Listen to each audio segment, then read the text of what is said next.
प्रणाम छात्रों, मैं आशा करती हूँ कि आप सब घर में सुरक्षित हैं। तो छात्रों, अब हम चलते हैं हमारी पढ़ाई की ओर। तो छात्रों, हमने पिछले तासिका में देखा था तीसरी इकाई में से पाठ क्रमांक 4 संदर्भ सामग्री कोना।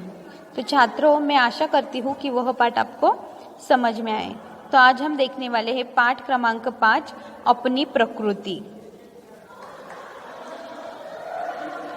तो छात्रों, यह है हमारा पाठ क्रमांक 5 अपनी प्रकृति। तो छात्रों, आपको पता है प्रकृति यानी कि पूरी मतलब ये जो सृष्टि है, जीवन सृष्टि, उसे प्रकृति जैसे कि हमारा निसर्ग, उसमें से पूरे ये जो पेड़ पौधे, पानी, प्राणी, पंछी है ना, पानी वगैरह, वो सब उसमें उनका समावेश होता है। तो छात्रों देखो, यह जो अपनी प्रकृति मतलब यह जो है, हम भी इस प्रकृति में ही रह रहे हैं। तो यह जो प्रकृति में है, जो भी पर्वत, पेड़ पौधे, नदी नाले, ये सब किसकी जिम्मे, यह हमारे हैं, ये सब हमारे हैं। तो छात्रों, अपनी प्रकृति इस पाठ में क्या आपने देखा कि यहाँ पे कुछ चित्र भी दिए हैं पाठ में। एक आपको सोनपरी दिख रही है, कुछ बच्चे दिख रहे हैं। तो देखते हैं यह बच्चों ने और सोनपरी ने मिलकर प्रकृति के बारे में क्या कहा है। देखो, एक दिन फेडरिक, हितेंद्र, मुख्तार, प्राजक्ता, सिद्धि, काव्या, शर्मिष्ठा, कृष्णा, बिट्टू, तृप्ति, चिन्मय आपस में बातचीत कर रहे थे। प्राजक्ता ने कहा, प्रकृति हमें कुछ ना कुछ देती ही रहती है, क्यों ना इस वर्ष बाल दिवस पर हम प्रकृति को कुछ दें। सबने मिलकर अपना विचार अपने मित्र सोनपरी को बताया। देखो, सब बच्चे इकट्ठा हुए थे और उनमें वो आपस में बातचीत कर रहे थे। उसमें से प्राजक्ता नाम की लड़की है, उसने कहा कि यह प्रकृति हमें कुछ ना कुछ तो देती रहती है। अभी देखो, जैसे कि पेड़ हमें फल देते हैं, है ना, नदी नाले हमें पानी देते हैं, तो मतलब हमें यह बहुत सारी चीज़ें हमें हमारी प्रकृति से मिलती ही रहती हैं। तो क्यों ना बाल दिवस पर हम इस प्रकृति को कुछ दें। तो सब बच्चों ने अपने जो विचार है वो उनकी मित्र सोनपरी को बताए। फिर देखो, सोनपरी को बहुत हर्ष हुआ यानी कि आनंद हुआ। वह सबको अपने साथ लेकर आकाश में उड़ चली। उसने कहा, दोस्तों, तुम जो कुछ प्रकृति को देना चाहते हो उसकी कल्पना करो। मैं तुम्हारी हर कल्पना को सुंदर उपहार में बदल दूंगी। तो देखो, सोनपरी देखो, सोनपरी के हाथ में एक जो लाठी होती है, वो उसे बोलते हैं जादू की छड़ी होती है उसकी, है ना, मतलब वो उससे जादू करती है। मतलब उसने क्या कहा बच्चों को कि बच्चों, तुम जो कुछ प्रकृति को देना चाहते हो उसकी कल्पना करो। मैं तुम्हारी हर कल्पना को सुंदर उपहार में बदल दूंगी। देखो, फेडरिक और सिद्धि ने आकाश को अपने खिलौने देने का मन बनाया।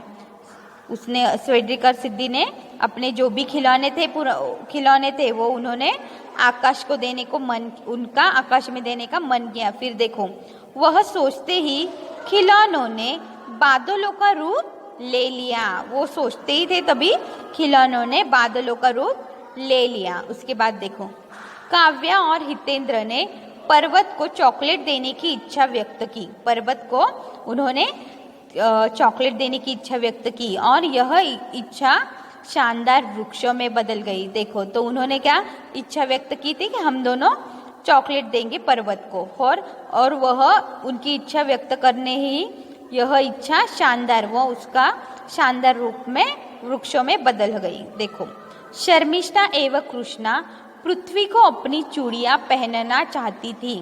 शर्मिष्ठा और जो कृष्णा है वो अपनी जो भी चूड़ियां है वो पृथ्वी को पहनना चाहती थी। फिर देखो, देखते देखते ही उनकी चाह हरियाली बनकर पृथ्वी पर खिल गई।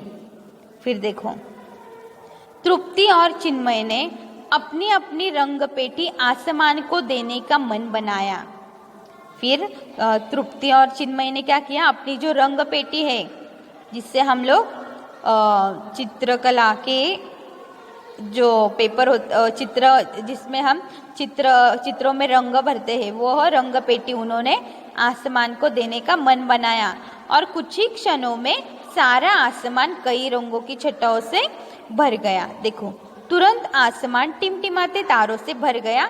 सचमुच सभी बच्चों और परी ने मिलकर प्रकृति को अद्भुत बना दिया। फिर देखो, हर बच्चे ने क्या प्रकृति को कुछ न कुछ देने का सोचा और परी ने उसे हर रूप में उसका उपहार सुंदर रूप में बदल दिया। फिर देखो, ये और अद्भुत रूप से बना दिया। फिर देखो, एकाएक प्राजक्ता की नींद खुल गई।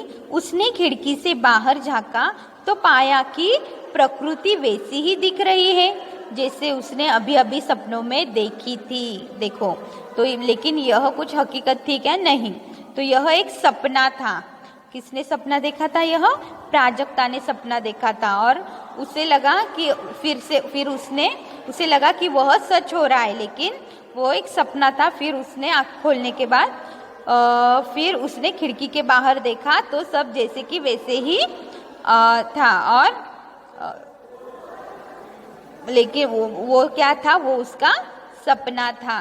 तो छात्रों देखो, मतलब हम प्रकृति के बारे में ऐसे सोचते, बट देखो प्रकृति में यह जो प्रकृति होती है वह बहुत ही सुंदर होती है। देखो, आज हमारा जो स्वास्थ्य अच्छा है वो किसकी वजह से है? एक वे केवल वो प्रकृति की वजह से ही होता है। तो छात्रों, हमें भी उसकी रक्षा करनी चाहिए।